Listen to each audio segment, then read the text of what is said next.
জীবন শিক্ষার এভরি মোমেন্টে সবাইকে স্বাগত। আজকে আমি হাজির হয়েছি হাই ব্লাড প্রেশারের রেমেডি নিয়ে।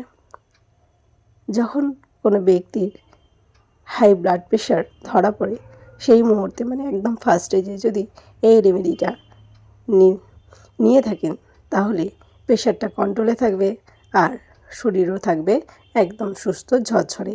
আসুন তবে দেখে নেওয়া যাক আমার এই আজকের রেমেডিটা।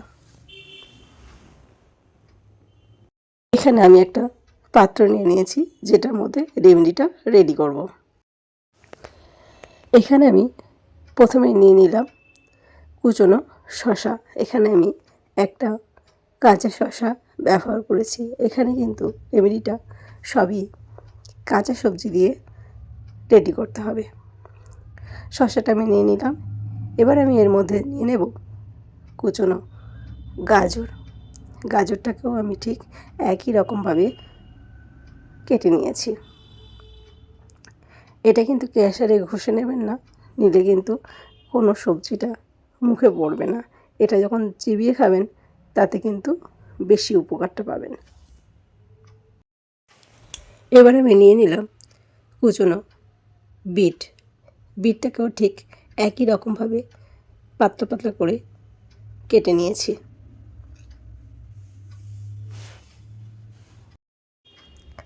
এবার এখানে অ্যাড করে দিলাম একটা টমেটো,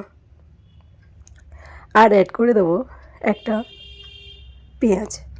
সব সবজিগুলোকে আমি একই রকমভাবে কেটেছি। আর এখানে নিতে হবে সমস্ত কিছু সমপরিমাণ। এখানে আমি সমপরিমাণ করার জন্য লাল বিটটা অর্ধেকটা নিয়েছি।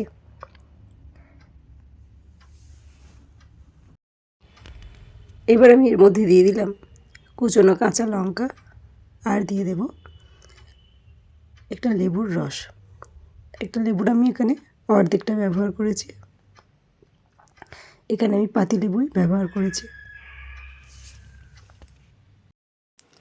সবশেষে আমি এখানে অ্যাড করে দিলাম স্বাদ অনুযায়ী লবণ।